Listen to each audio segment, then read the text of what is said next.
If you are only posting your content on one platform, you are essentially leaving views and potential subscribers on the table. To really grow these days, you need to be everywhere from Instagram and TikTok to YouTube and Twitter. But for this video, I want to show you exactly how to take a long YouTube interview and turn it into vertical short-form content that actually performs.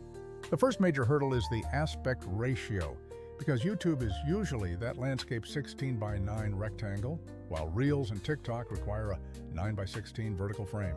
Changing the framing isn't just cosmetic, because you have to rethink the entire composition of your shots.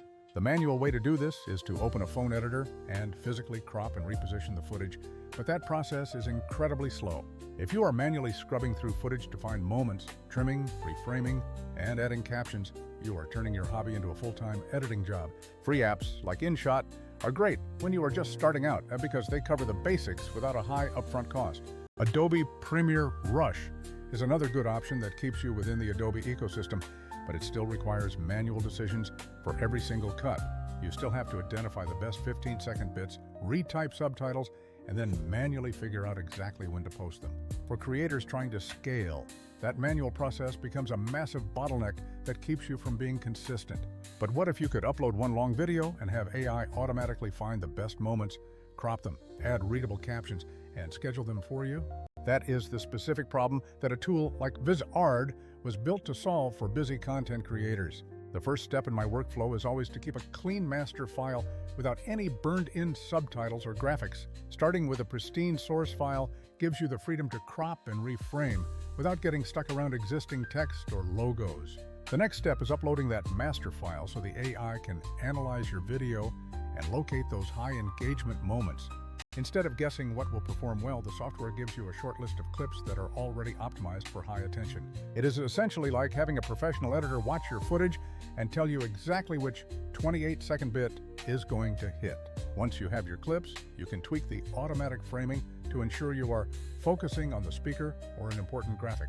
The AI also generates readable captions that are sized for mobile and automatically positioned so they do not overlap important visuals. Manually typing and timing those captions is usually one of the most tedious parts of the process, and this step alone saves me hours of work. Now you have to refine the hook because viewers will decide whether to keep watching within the first 5 to 10 seconds. If you are editing in an interview, try to find the sentence that lands the main idea and make sure that it is front-loaded in the clip. Increasing your watch-through rate is the key metric that platforms like TikTok and Instagram use to push your content to the Explore page. Once you have a set of clips you love, you can use an auto-schedule feature to tell the AI exactly how often you want to post. This system automates the process, meaning you don't have to manually export files, open social apps, and post everything yourself. The Content Calendar view helps you visualize everything, showing you exactly what is scheduled, what is live, and what still needs a little editing. If you want to try A/B testing 2 different hooks from the same interview, you can easily schedule both and compare their performance later. One common question I get is whether these tools can match the resolution and frame rate of the original high-quality video. The good news is that these platforms keep the export quality high and match your source, so you do not lose any sharpness on mobile devices.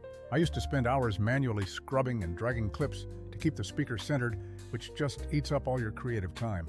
Modern AI tools can now automate that crop and even maintain continuity when the speaker moves across the frame.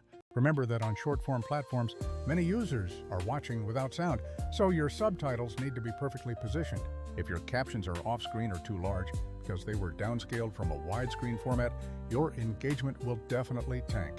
Always ensure your captions are native, readable, and do not block faces or critical text on the screen. As a general rule, keep your clips under 60 seconds for Reels and TikTok, with 15 to 45 seconds being the real sweet spot. Always include a clear line that directs people back to your main channel, like telling them to find the full interview on your YouTube. If you do cinematic or heavy multicam edits, you might still want full control, but for pure repurposing at scale, these AI tools are a massive upgrade. Instead of a grind of manual mouse and touchscreen time, these platforms focus on speed, giving you more time for creative ideas. Imagine you have a 45-minute podcast, and instead of making 2 or 3 clips in a day, you can get a dozen polished shorts finished. That increase in output means more chances to hit the Explore or For You pages and more people discovering your long-form channel. Do not treat your Reels or TikToks as full copies of your videos. but rather use them as trailers, highlights, and conversation starters. If you make the short-form content compelling and easy to engage with, the platforms will reward you with reach, but you have to keep it snappy. To recap, save your original file, let the AI find the best moments, fine-tune the framing, and use these shorts to funnel people back to your long-form content. If you are juggling a lot of long videos and want to scale without hiring an editor, this type of workflow is definitely worth checking out. If you want me to, I can walk through a specific example, upload one of your videos, and show you exactly how I set up the schedule for success. That way, you can see the entire process end to end. So let me know in the comments, and I will see you in the next one.